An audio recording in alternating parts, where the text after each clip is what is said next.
So hello guys, most welcome back to our YouTube channel Gyan with Sachin. तो दोस्तों, आज के इस कंप्लीट वीडियो के माध्यम से हम कवर करने वाले हैं environmental studies and digester management के वन शॉर्ट वीडियो को।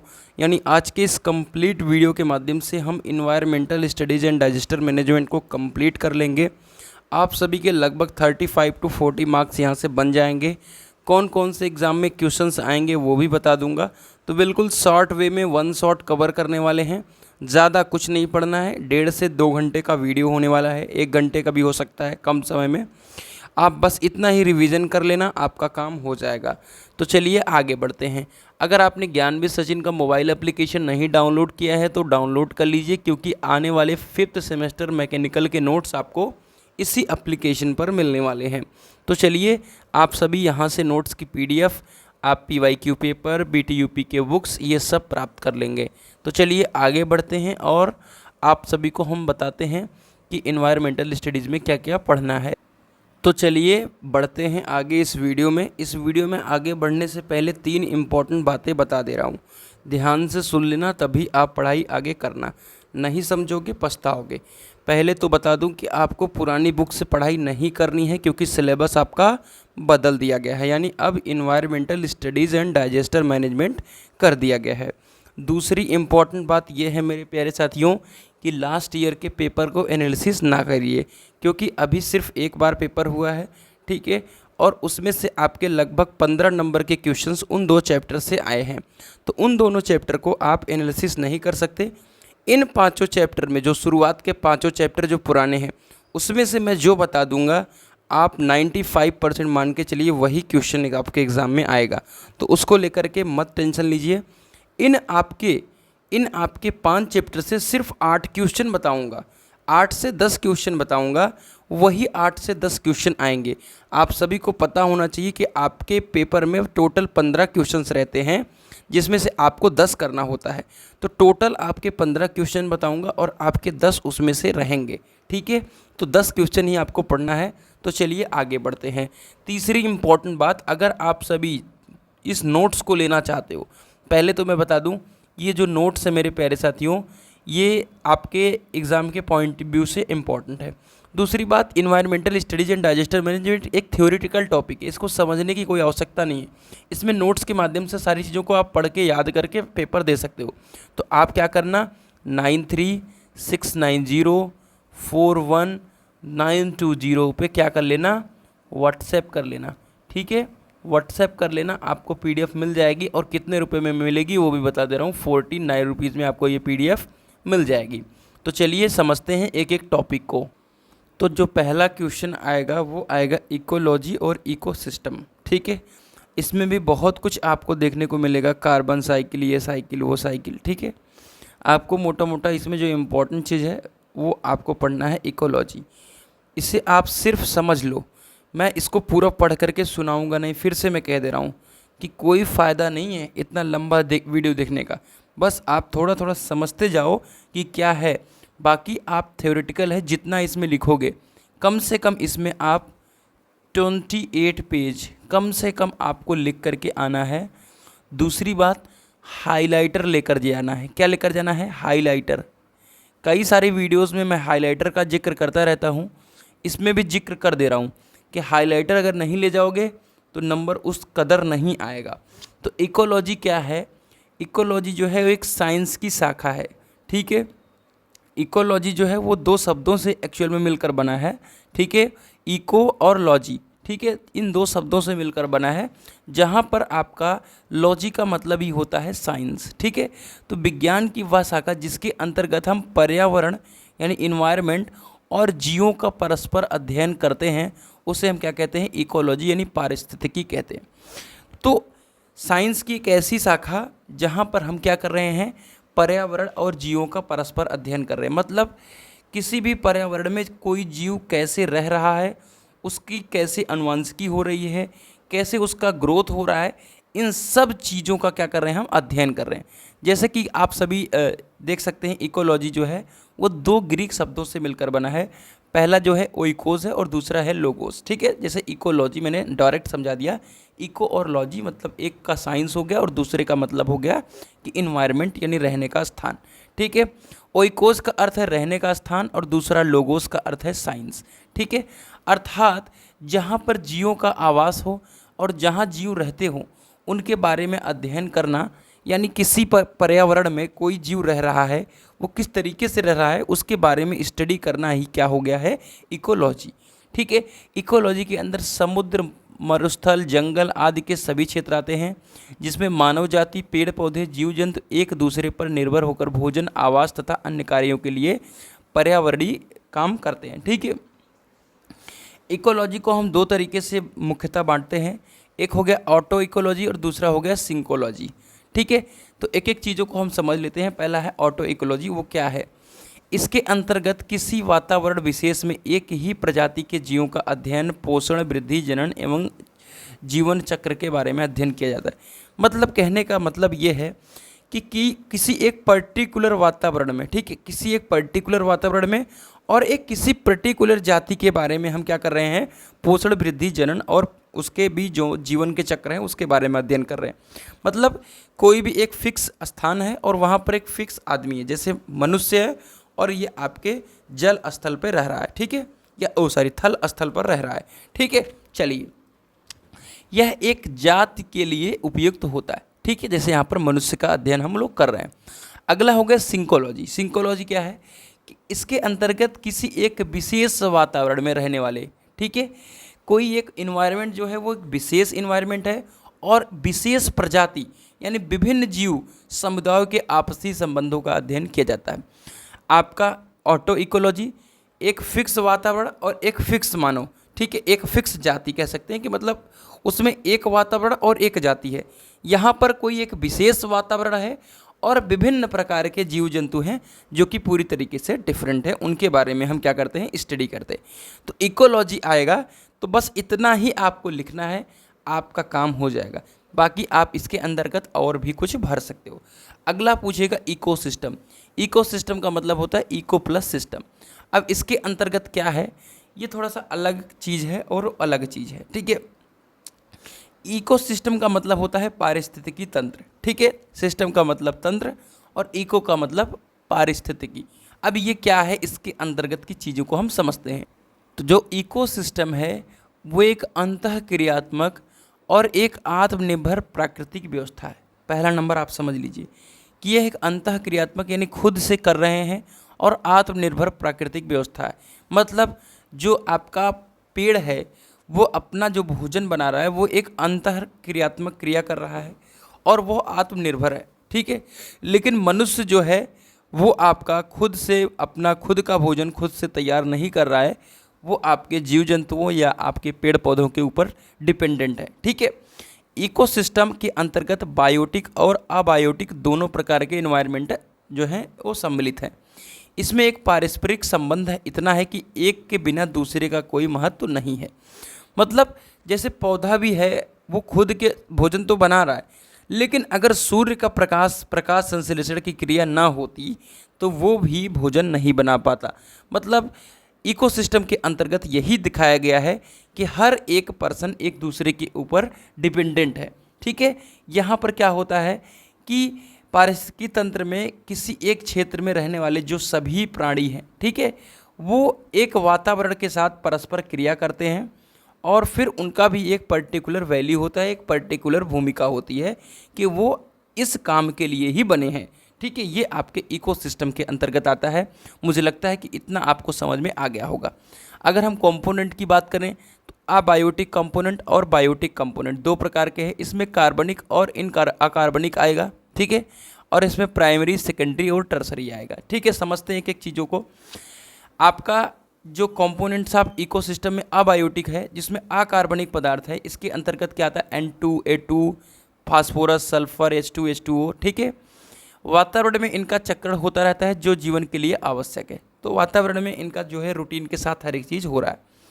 और आपके इसके अंतर्गत भी वाटर साइकिल है, नाइट्रोजन साइकिल है, तो बहुत सारी चीज़ें हैं जो कि आप इसका स्क्रीनशॉट ले सकते हो। जैसे वाटर साइकिल का आराम से बना सकते हो, जैसे बादल हुआ, बारिश हुआ, आपके तालाब में पानी इकट्ठा हुआ, फिर उसके बाद क्या हुआ मेरे प्यारे साथियों, पेड़ों में गया, फिर जो बचा था उसका इवेपोरेशन हुआ और फिर बादल बना। तो इस तरीके से आप वाटर साइकिल को दिखा सकते हो।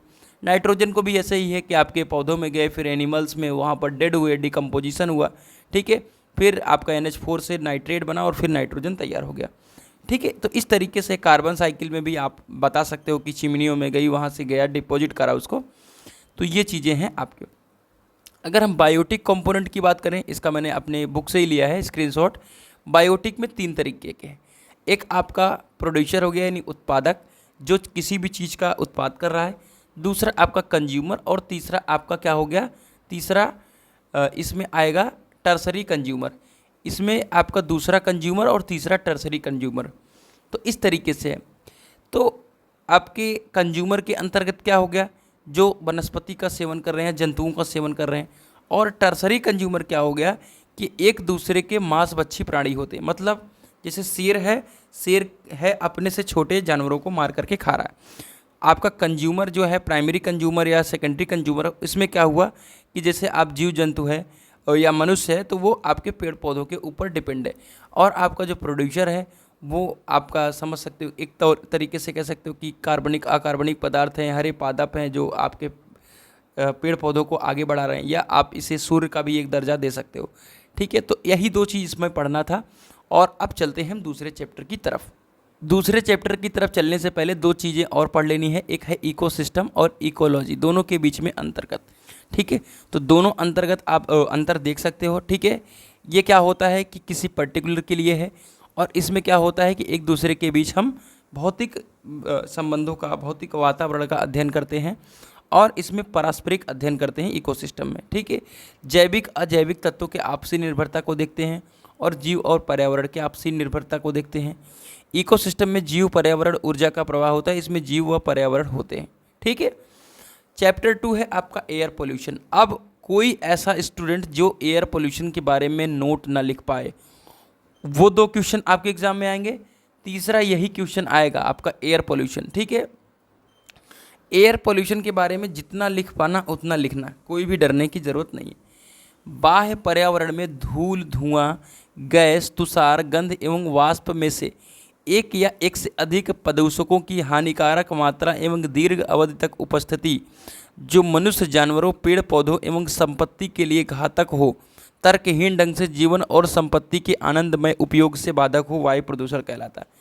मतलब जो आपका वातावरण है, जहाँ पर चिमनी है, चिमनियों से गैस निकल रही है, धुआं निकल रही है, तुषार, जो बाह्य प्रदूषक है, ठीक है, जो एक लंबे समय तक एक अच्छी खासी मात्रा, यानी अच्छी खासी मात्रा का मतलब ज़्यादा मात्रा में मनुष्य, जीव जंतु या आपके पेड़ पौधों के लिए क्या हो, और आपकी संपत्ति, जैसे आगरा का जो भी ताजमहल है वो पीला पड़ता जा रहा है ना, तो जो आपकी संपत्ति उसके लिए क्या हो, घातक हो, ठीक है। तो वही आपका क्या कह रहा है, वायु प्रदूषण। बस इतना ही लिखना है, समझ लो। बाकी वायु प्रदूषण के बारे में आपको बहुत कुछ लिखना है। WHO क्या कहता है, वर्ल्ड हेल्थ ऑर्गेनाइजेशन, वायु प्रदूषण एक ऐसी परिस्थिति है जिसमें वायुमंडल में ऐसे पदार्थ एकत्र हो जाते हैं जो मनुष्य एवं पर्यावरण के लिए हानिकारक होते हैं। टाइप्स ऑफ एयर पोल्यूशन जरूर लिखने को आएगा, या आपको एयर पोल्यूशन के बारे में पूछेगा तो आप टाइप्स जरूर लिखिएगा। मतलब इस वीडियो को देखने का मतलब यही रहेगा आपका कि कहाँ पर क्या चीज़ें आपको ऐड करनी है, वो चीज़ें आपको समझ में आ जाएंगी, ठीक है। तो एयर पोल्यूशन का टाइप्स समझो, ठीक है। कौन कौन से टाइप्स हैं, नेचुरल एयर पोल्यूशन और आर्टिफिशियल एयर पोल्यूशन। नेचुरल में क्या क्या आएगा, ध्यान से दीजिए। इसको भी कई तरीके से बांटा गया, जैसे ज्वालामुखी है, ज्वालामुखी जहाँ पर उद्गार होता है वहाँ पर राख हो गया, धूल, धुआं, CO2, हाइड्रोजन एवं अन्य गैसें।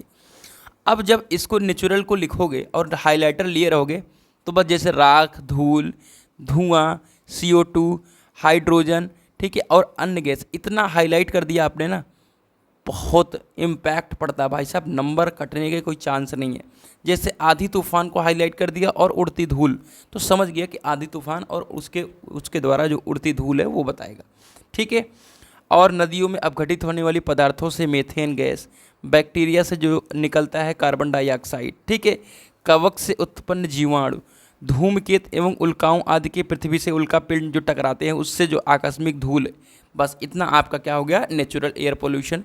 आर्टिफिशियल आपके स्क्रीन पर देख सकते हो, सबसे बड़ा तो आप आर्टिफिशियल में इंडस्ट्री को जान लो, आपके चिमनी को जान लो, फिर आप गर्म ठंडियों के समय में जो आप तपता ताप रहे उससे भी, ठीक है। तो बहुत सारे ऑप्शन हैं, आप आराम से बना करके लिख दीजिएगा, ठीक है। और भी बहुत सारे न्यूक्लियर्स वगैरह के जो भी आजकल चल रहे हैं, टेस्टिंग वेस्टिंग होती है, इससे भी आपके एयर पोल्यूशंस जो हैं लगातार बन रहे हैं। अब इफ़ेक्ट क्या होता है, यही इम्पॉर्टेंट है। मनुष्य के ऊपर इस एयर पोल्यूशन का क्या इफ़ेक्ट होता है, यही पूछता है कई बार, तो इसको पढ़ लो, समझ लीजिए। एयर पोल्यूशन पूछेगा तो एयर पोल्यूशन आपको लिखिए, इफ़ेक्ट ऑफ एयर पोल्यूशन मनुष्य के ऊपर पूछेगा तो पहले एयर पोल्यूशन लिखो, फिर उसके टाइप लिखो, फिर डालो इफ़ेक्ट ऑफ एयर पोल्यूशन।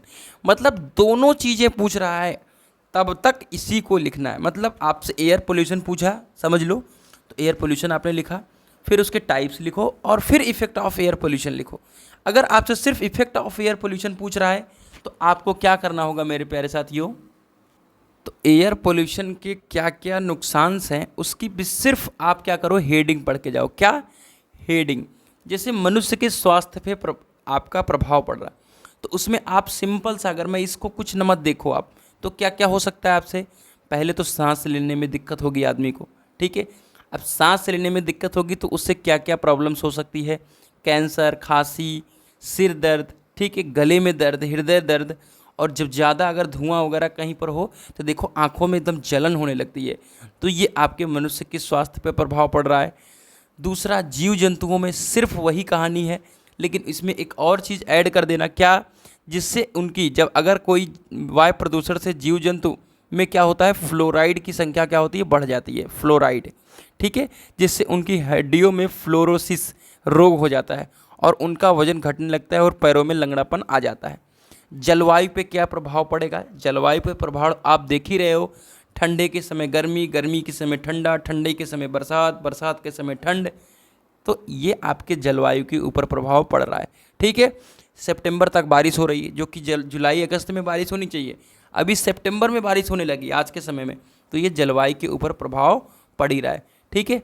अगला है आपके कि द्रव्यता पर प्रभाव, मतलब वायु में उपस्थित प्रदूषक पदार्थों के छोटे छोटे कण प्रकाश की किरणों को प्रकीर्णित कर देते हैं, जिससे द्रव्यता कम हो जाती है, ठीक है, जिससे द्रव्यता कम हो जाती है। और ठंडे प्रदेशों में वायुमंडल की नमी एवं नम तापमान के कारण हाइड्रोकार्बन वायुमंडल में जम जाते हैं, जिससे फुहासा, यानी आप फॉग कह सकते हो, कुहासा कह सकते हो, जो आप गर्मी और ठंडियों में जो आप सभी का होता है, क्या नाम है, धुआं धुआं टाइप का, या दिवालियों के टाइम में जब देखो बहुत सारे पटाखे जल जाते हैं तो पूरा एकदम कोहरा सा हो जाता है, तो वो द्रव्यता पे प्रभाव हो रहा है, किसकी वजह से, एयर पोल्यूशन की वजह से, जब आपका क्या हो जा रहा है, प्रकीर्णित हो जा रही है जो किरणें पड़ रही हैं सूर्य की, ठीक है।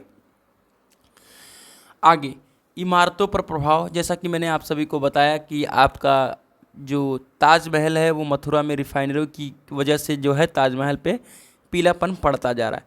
तो इमारतों पर प्रभाव पड़ने का ये मतलब है कि आप अपने घर में तपता तापते हो तो देखते हो पूरा काला सा हो जाता है ना, कार्बन की वजह से होता है, वो तो एयर पोल्यूशन है, बट और भी सारे बहुत सारे इफेक्ट होते हैं, ठीक है। चलिए अब आप कंट्रोल कैसे करोगे एयर पोल्यूशन को, उसको समझो। तो देखिए एयर पोल्यूशन को कंट्रोल करने का कई सारा मेथड्स है, उसको समझो। पहला तो क्या करो कि कारखाने उस जगह पे स्थापित, अब पहले मैं अभी कॉपी में जो लिखा है वो तो है, पहले खुद से सोचो, खुद से सोचोगे तो वो चीज़ें आप वहाँ पर लिखोगे, ऐसे पढ़ोगे वो नहीं याद करोगे। ये मैं आपको सही ट्रिक बता रहा हूँ कि जैसे आपसे पूछा कि कंट्रोल ऑफ एयर पोल्यूशन, यानी एयर पोल्यूशन को हम किस तरीके से रोक सकते हैं ना, तो पहले उस वीडियो को यहीं पर रोक दो, ठीक है, रोक दिया आपने, अब खुद से सोच लो, यही आपका वीडियो ही तैयारी है, कुछ नहीं पढ़ना इसके बाद। जो कह रहा हूँ मेरे प्यारे साथियों, मैंने environmental studies and digester management नहीं था उस टाइम सिर्फ मैंने 2 से 3 घंटे खुद के नोट्स जो बनाए थे, ठीक है, जो इस टाइम आपके स्क्रीन पर दिख रहा है ना, तो बस इतना ही मैंने देखा, बाकी मैं खुद से एनालिसिस कर रहा।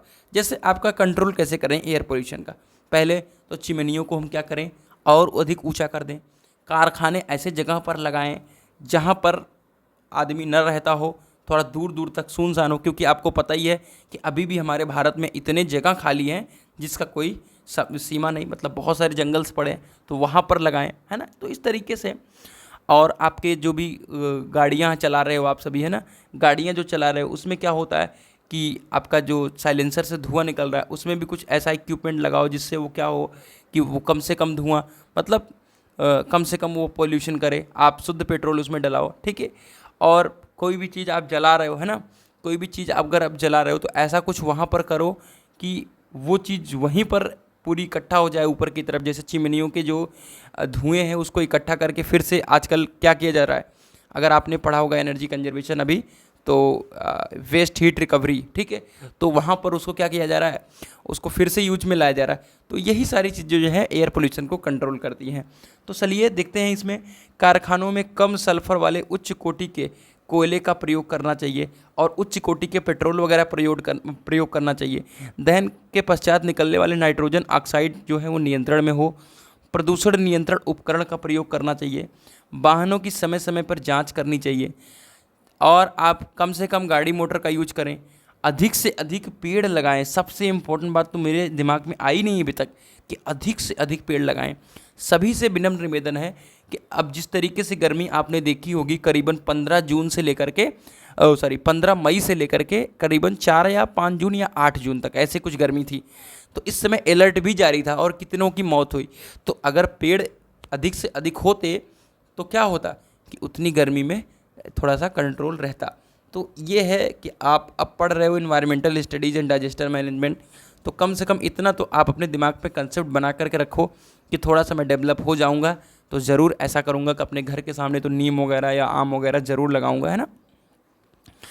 और कैटेलिक कन्वर्टर मेरे हिसाब से अगर मैकेनिकल के छात्र होंगे तो आपको कहाँ पर पढ़ने को मिलेगा, ये आपके 5th सेम में पढ़ने को मिलेगा। ऑटोमोबाइल एक सब्जेक्ट है कैटेलिक कन्वर्टर के बारे में, ठीक है। तो सीधा सीधा कैटेलिक कन्वर्टर के बारे में बता दूं तो वो क्या करता है कि आपके जो भी धुआं धक्कड़ है उसी में वो इकट्ठा कर लेता है, बस ये है। अगला है मास ट्रांसफ़र सिस्टम का प्रयोग हो। कम प्रदूषण वाले ईंधन का प्रयोग करना चाहिए। नॉन कन्वेंशनल ऊर्जा स्रोत का प्रयोग होना चाहिए। मतलब नॉन कन्वेंशनल ऊर्जा सोर्स का मतलब ये है कि अभी आप एनर्जी कंजर्वेशन का पेपर दे दिए होंगे, आपको ये पता होना चाहिए नॉन कन्वेंशनल और कन्वेंशनल क्या है। लेकिन एग्जांपल के तौर पे मैं बता दे रहा हूँ कि सोलर वगैरह है, इन सब का यूज ज़्यादा करा जाए, है ना। सूर्य से जो चीज़ें बन रही हैं और आपके पवन चक्की वगैरह जो भी चीज़ें हैं जो आपके किसी भी उसमें ईंधन की ज़रूरत नहीं पड़ती है। चलिए अगला है हमारा वाटर पोल्यूशन। चैप्टर नंबर 3 आ गया है वाटर पोल्यूशन। अब वाटर पोल्यूशन भी जैसे है आपके एयर पोल्यूशन की तरह यहाँ पर वाटर की गंदगी हो रही है। विभिन्न स्रोतों में उपलब्ध पानी प्राकृतिक अथवा मनुष्य की क्रियाओं से प्रदूषित होता है। आंधी तूफान आदि के द्वारा धूल के कण खुले जल स्रोतों में मिलकर उनको जल को प्रदूषित कर देते हैं। पहले तो कोई अगर शुद्ध तालाब है, ध्यान से सुनिए, वाटर पोल्यूशन का पहला जो आपको एग्जाम में लिखना है, कोई शुद्ध तालाब है, बहुत ज़ोरों से आंधी चली तो वो शुद्ध तालाब में क्या हुआ, धूल बहुत ज़्यादा हो गई तो वो तालाब का पानी क्या हुआ, गंदा हो गया। क्योंकि नदी की पानी जो है वो चलती रहती है, ठीक है, वो तो नहीं हो रहा है गंदा, तो उसके बारे में भी इन्फॉर्मेशन है। लेकिन एक कोई रुका हुआ पानी है और वो पीने लायक अगर कोई बनाया जा रहा है या कुछ किया जा रहा है, क्योंकि मुंबई जैसे शहर में आपको पता होना चाहिए कल्याण में जो भी आपके गटर के पानी होते हैं ना, गटर के पानी, इसको बीएमसी यानी बृहन मुंबई क्लीन, ठीक है, बीएमसी क्या करती है, इस गटर के पानी को क्लीन करती है, क्लीन करके ही सप्लाई करके आप लोगों को देती है पीने के लिए। आप शायद बहुत सारे लोग मुंबई गए होंगे या आप सभी मुंबई आपके फैमिली वगैरह कोई रहती होगी, है ना। तो ये सारी चीज़ें हैं। जब गंदगी का स्तर एक सीमा से अधिक हो जाए जिसमें पानी के भौतिक गुण, रंग, गंध, स्वाद, ताप आदि ज़्यादा प्रभावित होने लगे तो बहते पानी की स्वशोधन क्षमता एवं स्वयं खत्म हो जाती है। जब पानी में फास्फेट, नाइट्रेट और आपका पीएच मान, बीओडी और सीओडी आदि व शैवाल, कवक, जीवाणु, विषाण, प्रोटोजोआ, ठीक है, आदि पानी में समाहित होने लगे, प्रोटोजोआ आदि पानी में क्या होने लगे, समाहित होने लगे, जिससे धीरे धीरे क्या हो, वो पानी पूरी तरीके से प्रदूषित हो जाए, ठीक है। तो इसे ही हम क्या कहते हैं, वाटर पोल्यूशन। तो वाटर पोल्यूशन के बारे में आराम से एक पेज आप लिख सकते हो किस तरीके से है कि वो पानी जो है अपना स्वयं का गुण जो है वो पूरी तरीके से त्याग दे और उसमें आपके जो भी फास्फेट हैं, नाइट्रेट हैं, ठीक है, आदि कवक, शैवाल, जीवाणु, ठीक है, क्या होने लगे, इसमें अधिक से अधिक समाहित होने लगे, ठीक है। तो वो पानी जो है अपना सब कुछ गुड़ खो देता है और वो प्रदूषित पानी यानी वाटर पोल्यूशन हो जाता है।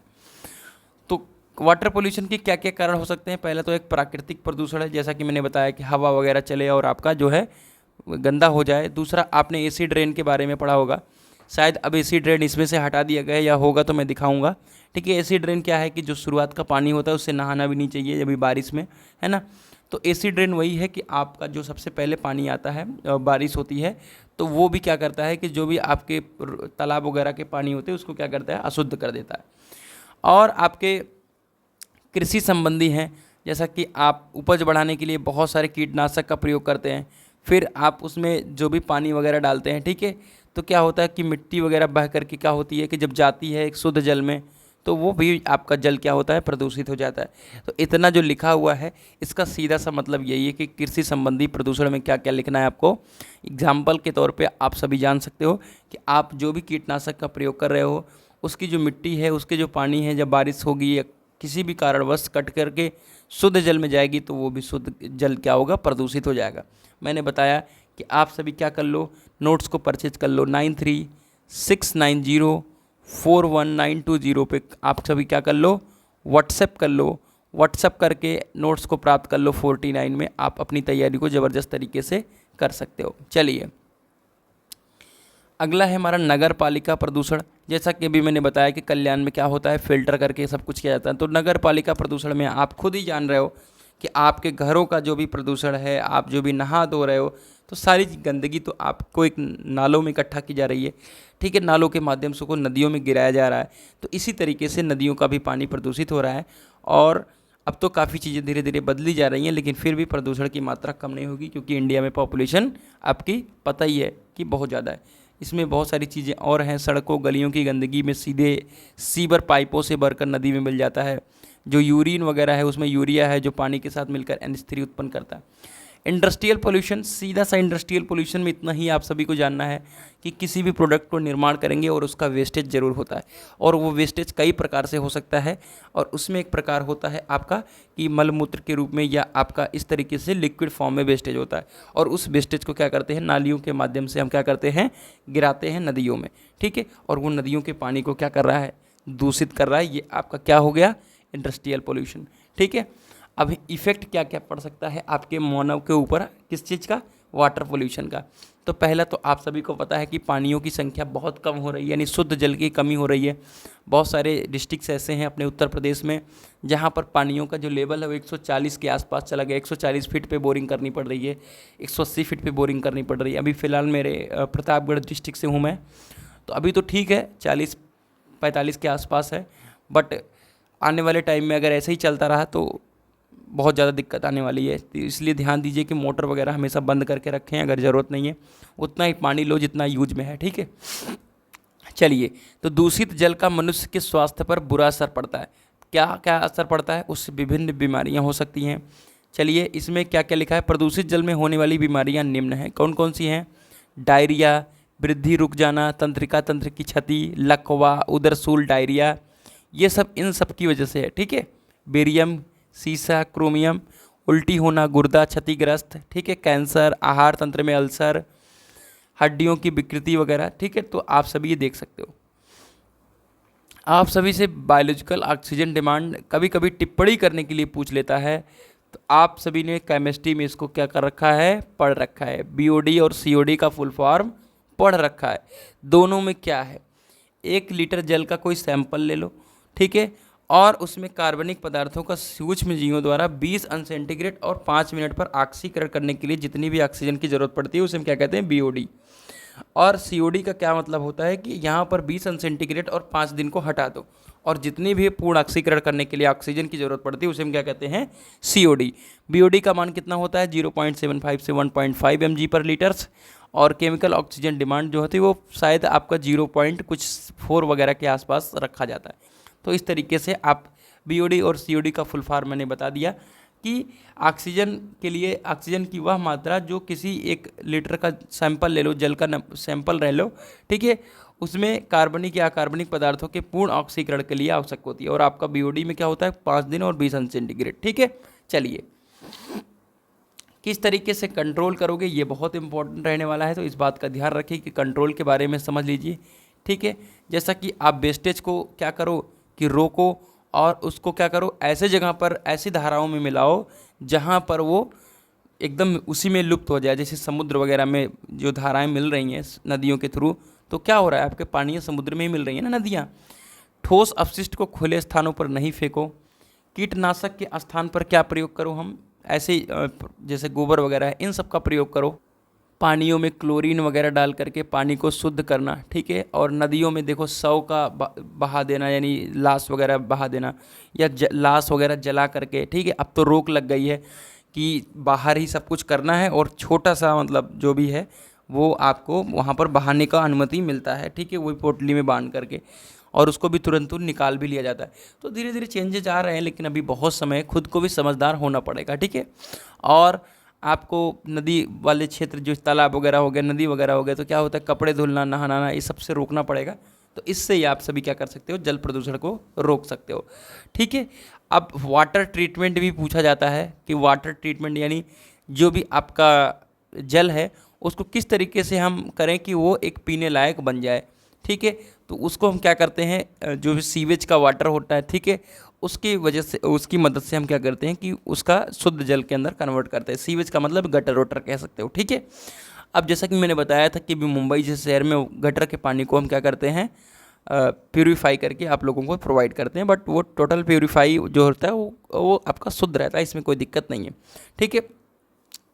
सीवेज को नदियों में मिलाने से पहले क्या करें, इनका हम ट्रीटमेंट करें। मतलब जो भी आपका गटर का पानी है, इसको हम नदी में मिलाने से पहले कुछ ऐसा कर दें कि जो बड़े बड़े आप सभी के क्या हैं, बड़े बड़े आपके, तो अगर आप उसको थोड़ा सा शुद्ध करके मिलाओगे आपके जो भी प्राकृतिक जलधारा यानी नदी हो गया, समुद्र हो गया, ठीक है, तो क्या होगा कि आपका जो भी जहरीला पदार्थ है वो तो कम से कम वहाँ पर प्यूरीफाई हो जाएगा।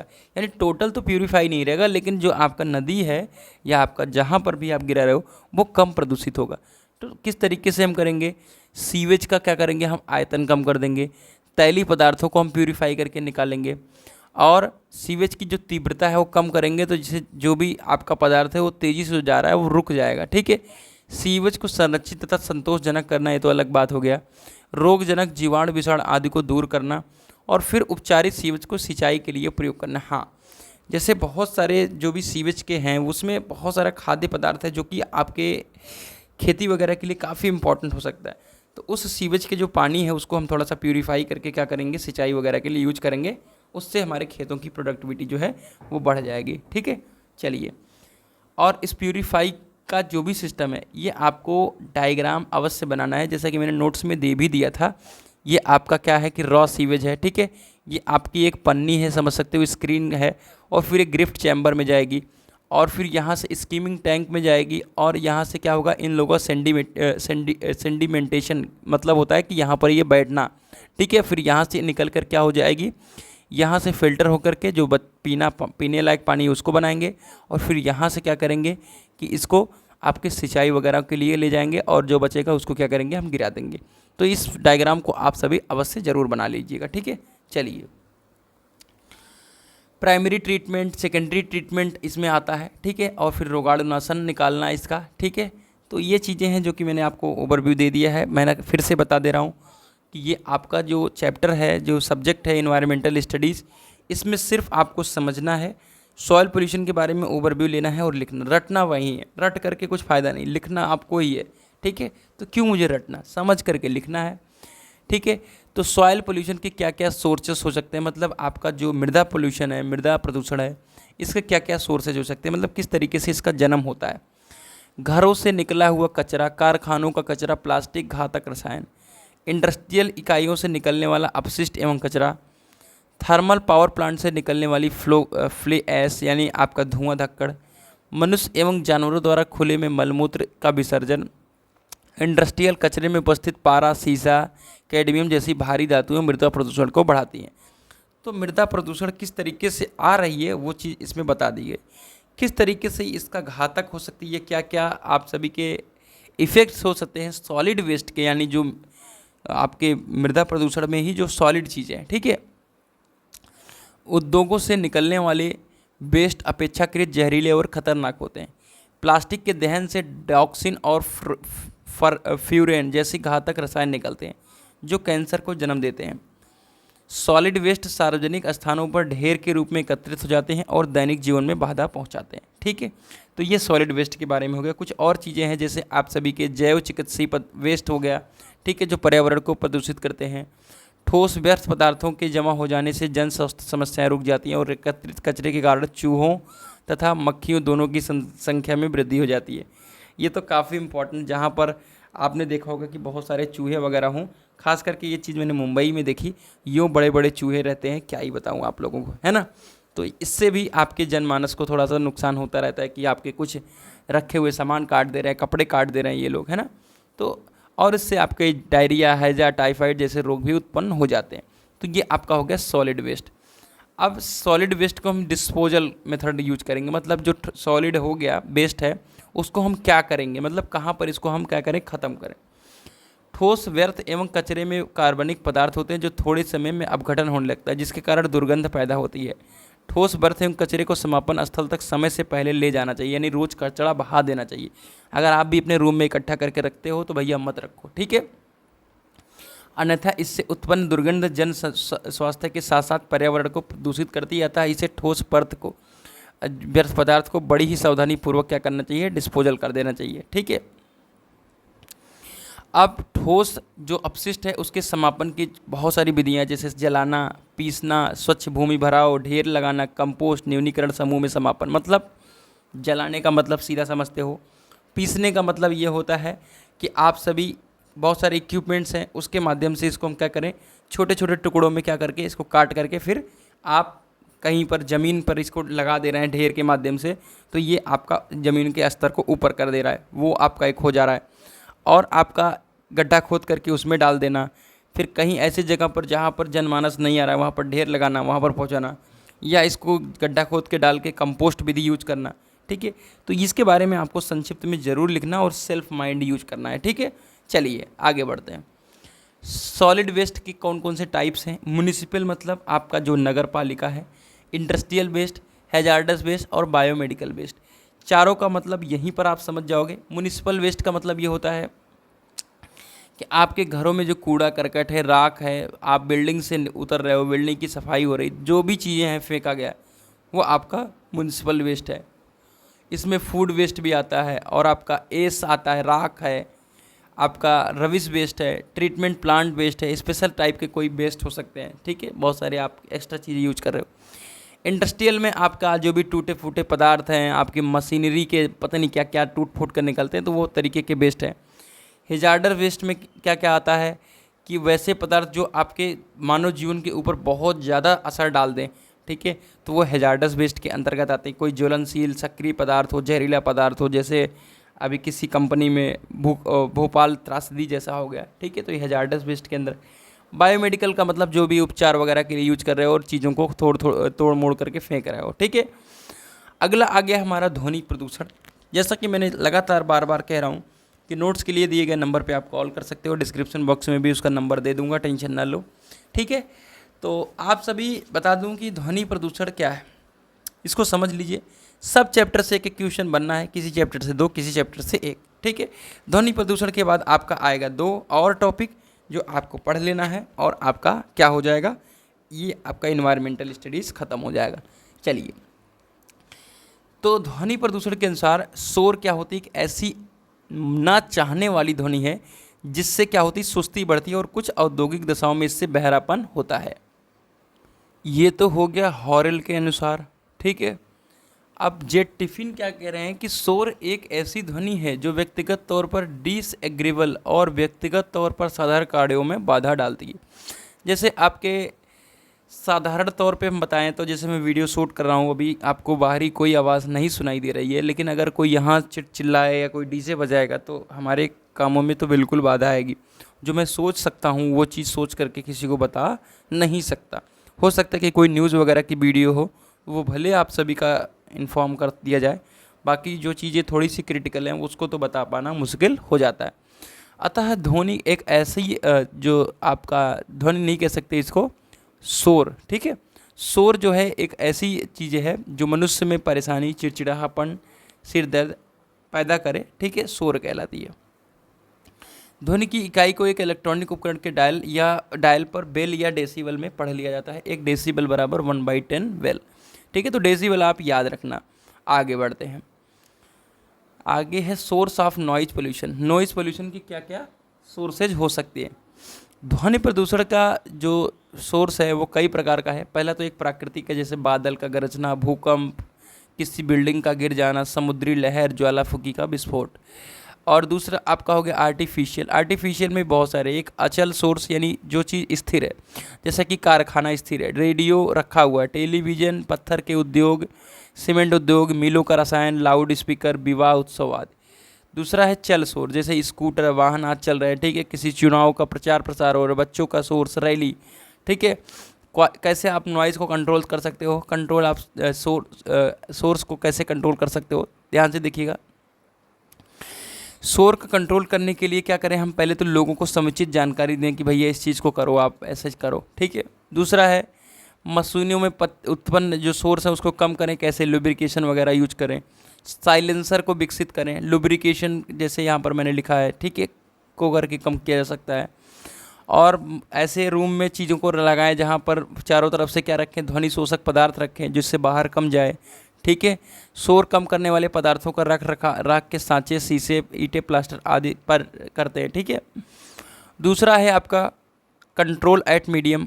पहले क्या था, पहले हमने क्या किया, सोर्स को कंट्रोल किया, यानी जो चीज़ कर रही है। दूसरा हम मीडियम को कंट्रोल करें, मतलब ध्वनि के संचरण पथ को बदलकर ऐसी दिशा में मोड़ दिया जिससे रिसीवर तक नहीं पहुंच सके, या निम्न तरीक़ों से किया जाता है। सोर्स और रिसीवर के बीच की दूरी ज़्यादा कर दें, ठीक है। बिल्डिंग का लेआउट ऐसे हो कि जो कमरों का शोर है वो बाहर तक ना जाए, जैसे कि कई सारे बड़े बड़े स्टूडियो बनते हैं तो उसमें सब कुछ लगा दिया जाता है जिससे कि आपका जो भी ध्वनि है वो बाहर ना जाए, ठीक है। उसके बाद आपका बड़े बड़े बैरियर्स खड़े कर दिए जाते हैं मार्ग में, जिससे ध्वनि टकरा करके क्या करती है, वापस लौट जाती है और आपका वहीं पर गूंज जाती है, ठीक है। और शोर उत्पन्न करने वाले जो मशीनें हैं और उसको ऐसे कमरे में रखा जाएगा और वहाँ पर क्या दीवारों फर्शों पर क्या करते हैं, ध्वनि शोषक पदार्थ लगा देते हैं। मफलर लगा देने से क्या होता है कि आपका ध्वनि का जो बहुत बड़ा जो मात्रा है वो कंट्रोल हो जाता है, छोटा मोटा मात्रा निकलता रहता है। जैसा कि मफलर आपने देखा होगा अपने 10 हाथ पावर के जो किर्लोस्कर इंजन कह सकते हो, या फील्ड मार्शल, हमारा तो फील्ड मार्शल था, है ना, तो उसके ऊपर जो मफलर लगा होता है, ठीक है, तो कंट्रोल करता है। रिसीवर में जो आपका रिसीवर जो सुन रहा है, जिसको ध्वनि सुनाई दे रही है, ठीक है, उसमें भी सेम कंडीशन है कि लोगों को शिक्षित करें, प्लग वगैरह ऐसा लगाएं कानों पर, जैसे कि बहुत सारी मशीनें से हैं, जैसे अभी मैं CNC मशीन विजिट करने गया था अपने मुरादाबाद में, है ना, तो वहाँ पर पहले से ही कानों में प्लग दे दिए जाते हैं, भैया इसको लगा कर ही आपको यहाँ पर एंट्री करनी है, यानी शोर आपका बहुत सारा कम हो जाएगा। आपको तो आवाज़ सुनाई देगी, लेकिन उतना ही सुनाई देगी जितना कोई चिल्लाकर सामने वाला बोलेगा, ठीक है, लोगों को शिक्षित वगैरह कर करके। क्या क्या इफ़ेक्ट हो सकते हैं शोर के, ध्यान से समझिएगा। तो शोर के कई सारे इफेक्ट हैं, जैसे शोर के सुनने के कारण सुनने की क्षमता कम हो जाती है, ठीक है, तथा सिर में नियमित दर्द रहने लगता है। शोर की सीमा 90 डेसिबल से ऊपर होने पर त्वचा में अचानक उत्तेजना उत्पन्न होती है। स्टोमक की पेशियां में क्या होता है, संकीर्ण हो जाती है तथा मनुष्य के स्वास्थ्य में उत्तेजना और क्रोध उत्पन्न हो जाती है, ठीक है। और कंटिन्यूअस शोर के कारण अल्सर, हृदय रोग, उच्च दाब वगैरह हो जाता है, उच्च रक्तदाब वगैरह हो जाता है। अधिक शोर के कारण एड्रिनल हार्मोनों का उत्पादन अत्यधिक मात्रा में होने लगता है। शोर से आत्मविश्वास, कार्य क्षमता कम हो जाती है। शोर से एकाग्रता और ध्यान भंग हो जाता है। उच्च तीव्रता के शोरों से भवन की दीवारों और छतों में दरार आ जाती है। तो ये पूरा मैंने 5 चैप्टर आपको कवर करा दिया है। अब दूसरा पार्ट जो है आपका वो किस चीज़ के लिए ऊपर है, वो है आपके जो नए चीज़ें ऐड हुई हैं उनको। यहाँ से 15 नंबर तक के क्वेश्चन पूछे जाते हैं। Digester, causes and hazardous chapter है। डाइजेस्टर जो शब्द है वो फ्रेंच शब्द से मिलकर बना है। डाइजेस्टर यानी बुरा और एस्टर यानी तारा, ठीक है। पहले के समय में आपदाओं का कारण ग्रहों को माना जाता था, इसलिए इसे डाइजेस्टर हम कह रहे हैं, ठीक है।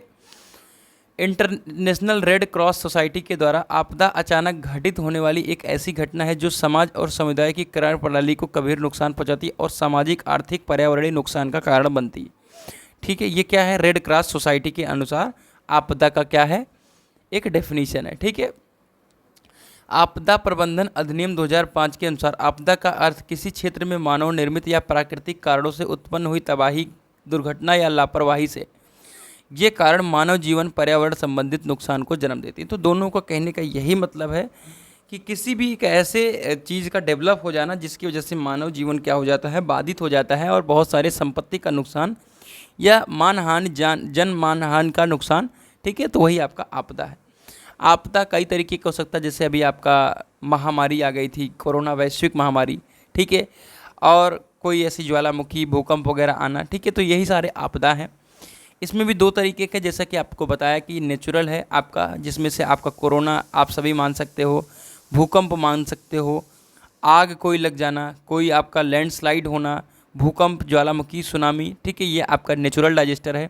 जैसा कि मैंने बताया था वीडियोज़ में कि आपको रटना नहीं है, सिर्फ समझना है क्या क्या यहाँ पर लिखना है। अब आप चाहे तो एक एक करके भूस्खलन, भूकंप, ज्वालामुखी सब के बारे में लिख सकते हो। बादल फटना भी आपका एक नेचुरल डिजास्टर आता है। ठीक है, भारत में और उसके आसपास बड़े प्राकृतिक आपदाएं, जैसे 1999 में उड़ीसा में चक्रवात, 10,000 अधिक लोग मारे गए। 2001 में गुजरात में भूकंप, 20,000 से अधिक लोग मारे गए। 2014 में जम्मू कश्मीर में बाढ़। 2004 में हिंद सागर में सुनामी, जिससे 2 लाख से अधिक लोग की जान गई थी।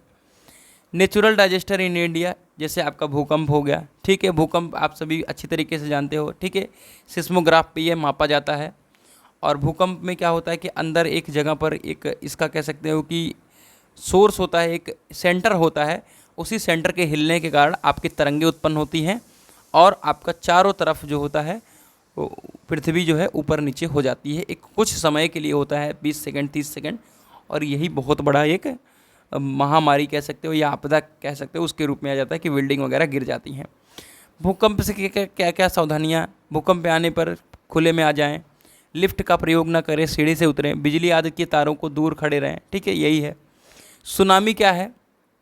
सुनामी की परिभाषा है बंदरगाह की तरंगे, समुद्र तल में हलचल, भूकंप, दरार, प्लेट्स के हिलने का कारण सुनामी की बेहद खतरनाक तरंगें उत्पन्न होती हैं। इस लहरों की गति 400 किलोमीटर पर आवर तक हो सकती है। लहरों की ऊंचाई 15 मीटर से अधिक गहरी हो सकती है। सुनामी के कारण भारी जनहानि हो सकती है। आसपास के क्षेत्रों में समुद्र तट पर मानव बस्तियों की क्या हो सकती है, ख़त्म हो सकता है। ठीक है, टी सुनामी से क्या क्या हम मैनेजमेंट कर सकते हैं। ठीक है, ऐसी किट बना लें जहाँ पर खाने पीने, दवाइयाँ आदि हों, बस वही चीज़ें अपने पास रखें। सरकारी चेतावनी को हमेशा सुनते रहें। ठीक है, और सुनामी आने से पहले समुद्र का पानी कई मीटर पीछे चला जाता है, तो ये एक संकेत है, तो उसको भी देखते हैं। ये आपके समुद्र के किनारे रहने लोगों के लिए है, उत्तर प्रदेश में रहने वाले लोगों के लिए नहीं है। ठीक है, पशु पक्षी क्या करते हैं, अजीब चहचहाट करने लगते हैं, तो उनको समझिए। फ्लड यानी बाढ़ के बारे में तो आप अच्छी तरीके से लिख ही सकते हो, इसमें कोई भी दिक्कत नहीं है। और बाढ़ के लिए क्या क्या हम चीज़ों को करें, तो आप करें कि सुरक्षित स्थान पर चले जाएं, बिजली के मेन स्विच को बंद कर दें, गिरे हुए बिजली के तार को नहीं छुए। और अकाल क्या है, आप सभी समझ सकते हो कि आपका सब कुछ बंद हो जाना, यानी सूखा पड़ जाना, बारिश नहीं होना, तो उससे क्या क्या हो सकती है, भुखमरी हो सकती है, महामारी भी हो सकती है, और आदमी का सब जीवन ठप हो जाएगा। तो यही सारी चीज़ें इसमें लिखनी है। लैंडस्लाइड बंदे, आपका भूस्खलन, किसी भी कह सकते हो पहाड़ी इलाका में आपका जो भी ऊपर की क्या मतलब, ऊपर का मतलब यही है मेरे प्यारे साथियों कि जो भी पहाड़ है वो टूट करके क्या होता है कि आपके रास्ते में आकर के गिर जाता है। उससे कहीं घर पे गिर गया, कहीं कुछ हो गया, और जो भी चट्टानें हैं वो नीचे दब जाएं, नीचे गिर जाएं। ठीक है, तो यही आपका भूस्खलन हो गया। भूस्खलन के बारे में लिख सकते हो। बिजली गिरना, आपके जब बादलों के बीच में टकराहट होती है तो उससे बिजली जो उत्पन्न होती है वो उसके बारे में है, तो बिजली गिरने के बारे में भी आप अच्छे से लिख सकते हो। ठीक है, और बिजली के समय क्या क्या हमको देखना है, खंभों पेड़ों से दूर रहें, धातु की वस्तुओं से दूरी बनाकर रखें, पानी में ना नहाएं, फ़ोन का इस्तेमाल ना करें। अगला है हमारा चैप्टर नंबर 7, जिसे हम कहते हैं डाइजेस्टर मैनेजमेंट। यही इंपॉर्टेंट है और इससे 2 क्वेश्चन फिक्स है, 2 क्वेश्चन आपके एग्ज़ाम में फिक्स है। कौन कौन से हैं, अब कौन कौन से आएंगे, क्योंकि आपके 7-8 टॉपिक हैं, तो इसको कह पाना मुश्किल है कि क्या आएगा। तो 7-8 टॉपिक जो है उसको हम समझ लेंगे। पहला है Yokohama strategy for safer world. आपदा जोखिम न्यूनीकरण के लिए संयुक्त राष्ट्र कार्यालय UNDR दिसंबर 1999 में आपदा न्यूनीकरण के लिए अंतर्राष्ट्रीय रणनीति को कार्यान्वयन को सुनिश्चित करने के लिए बनाया गया। जापान में योकोहामा शहर ने कई अंतर्राष्ट्रीय सम्मेलनों की क्या करी मेजबानी की, होस्ट किया और उल्लेखनीय लोगों में से एक सुरक्षित दुनिया के लिए योकोहामा रणनीति अपनाई। ठीक है, रणनीति ने प्राकृतिक आपदाओं से जुड़े जोखिमों को कम करने के लिए सक्रिय उपायों, तैयारियों और अंतर्राष्ट्रीय को सहयोग पर क्या किया, विचार किया गया। अगला है हमारा होयो फ्रेमवर्क फॉर एक्शन, जिसमें आप सभी का क्या आ जाता है, HFA। ठीक है, 2005 से 15 ये भी पूछा गया है। होयगो फ्रेमवर्क फॉर एक्शन 2005, ये सब जैपनीज नाम है, में सम्मिलित आपदा न्यूनीकरण पर विश्व सम्मेलन के दौरान अपनाया गया एक वैश्विक समझौता हुआ। फ्रेमवर्क ने 2005 से 15 तक अगले दशक में आपदाओं के प्रभाव को कम करने के लिए एक रणनैतिक दृष्टिकोण प्रदान किया। इसका जो भी प्राथमिक लक्ष्य है आपदाओं के लिए और राष्ट्र समुदायों के लिए लचीलेपन यानी फ्लेक्सिबल चीज़ करना है। ठीक है, और इसमें क्या क्या है, HFA ने राष्ट्रीय और स्थानीय स्तर पर कार्रवाई के लिए प्राथमिकताओं को रेखांकित किया, विकास योजना में आपदा जोखिम में कमी को एकत्रित करने और बहुक्षेत्रीय दृष्टिकोण में बढ़ावा देने के लिए महत्व पर जोर दिया। ठीक है, ये HFA है। अगला हमारा आता है Sendai framework in for action SDGs। ठीक है, इसमें क्या है कि सब आपदा जोखिम जितना हुआ है, ठीक है, जो भी आपदा जोखिम है उसको हमको क्या करना है, यहाँ से न्यूनतम करना है। इसके लिए ही क्या करा गया है, ये आपका जितनी भी प्रणाली है इसको यूज किया जा रहा है। ठीक है, तो इसको आपको क्या करना है, एक एक को पढ़ लेना है। बाकी आप सभी नेशनल डिजास्टर मैनेजमेंट एक्ट 2005 ये देश में बार बार होने वाली आपदाओं की समस्या से निपटने के लिए 23 सितंबर 2005 को नेशनल डिजास्टर मैनेजमेंट को लागू किया गया। योजनाओं के विकास और अन्य संबंधित मुद्दों सहित आपदाओं के प्रभावी प्रबंधन को सुनिश्चित करने के लिए सरकार ने इसे लागू किया था। ठीक है, इसके क्या क्या उद्देश्य हो सकते हैं। इस अधिनियम का लक्ष्य प्राकृतिक और मानव निर्मित दोनों आपदाओं की स्थिति में देश के लिए एक कुशल आपदा प्रबंधन प्रणाली स्थापित करना। जैसा कि मैंने बताया कि जो भी आपदा हो रही है उसको कम करने के लिए ये प्रणालियाँ यूज की जा रही हैं, तो इसको आप अच्छी तरीके से पढ़ सकते हो। बाकी जिस स्टूडेंट को इसको नोट्स चाहिए 9369041920 पे क्या कर लेगा, व्हाट्सअप कर लेगा और इसको आप पूरा कंप्लीट क्या कर सकते हो, पढ़ सकते हो। ठीक है, तो पूरी थ्योरेटिकल है, कुछ नहीं समझ में आने वाला है इसको बता करके, इसके लिए मैं ज़्यादा इस पर जोर नहीं दे रहा हूँ। बाकी कोविड-19 आपके एग्ज़ाम में 100% आपके एग्ज़ाम में आने वाला है। ठीक है, तो ये आज का छोटा सा वीडियो लगभग 52 मिनट का है और यही आपको पूरी तरीके से एनवायरमेंटल स्टडीज़ को कवर करा देगा। तो चलिए मिलते हैं एक नई इन्फॉर्मेटिव वीडियो के साथ, तब तक के लिए bye bye, take care, love you all, take care सबको, बाय बाय अपनी तरफ से।